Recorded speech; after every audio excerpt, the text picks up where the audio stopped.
क्या आपकी कमाई भी कभी 30,000 तो कभी 1 लाख रुपए तक पहुंच जाती है?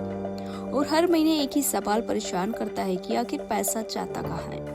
अगर आप फ्रीलांसर हैं, कंटेंट क्रिएटर हैं, डिजाइनर हैं या प्रोजेक्ट बेस्ड काम करते हैं तो ये वीडियो आपके लिए है, क्योंकि अनिश्चित इनकम में सिर्फ कमाना काफी नहीं होता, बल्कि पैसों को सही तरीके से मैनेज करना भी उतना ही जरूरी होता है। फ्रीलांसिंग आज तेजी से लोकप्रिय हो रही है। इसमें आजादी है, अपने समय पर काम करने की सुविधा है, लेकिन एक बड़ी चुनौती भी है और वो है अनियमित कमाई। किसी महीने काम ज्यादा मिला तो इनकम बढ़ गई, लेकिन अगले महीने प्रोजेक्ट कम हुए तो कमाई घट सकती है। ऐसे में वित्तीय संतुलन बनाए रखना बेहद जरूरी होता है। तो सबसे पहला नियम है कि अपना बजट हमेशा न्यूनतम औसत आय के आधार पर बनाइए।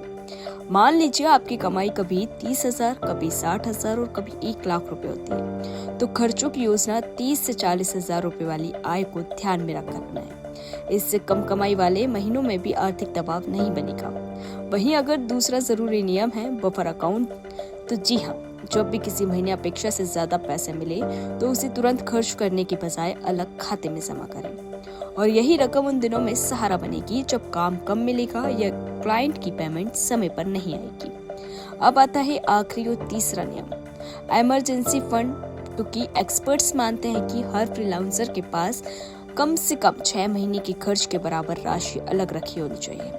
ये फंड किसी मेडिकल इमरजेंसी, अचानक खर्च या काम रुकने जैसी परिस्थितियों में सुरक्षा देता है। बता दें, कई लोग सोचते हैं कि जब कमाई बढ़ेगी तब निवेश शुरू करेंगे, लेकिन सही तरीका ये है कि हर पेमेंट मिलने पर एक तय हिस्सा सीधे बचत और निवेश में डाल देना चाहिए, चाहे रकम छोटी ही क्यों ना हो। नियमित निवेश लंबे समय से बड़ा फंड तैयार कर सकता है, क्योंकि फ्रीलांसर्स को नौकरी पेशा लोगों की तरह पीएफ, ग्रेजुएटी या पेंशन का लाभ नहीं मिलता है।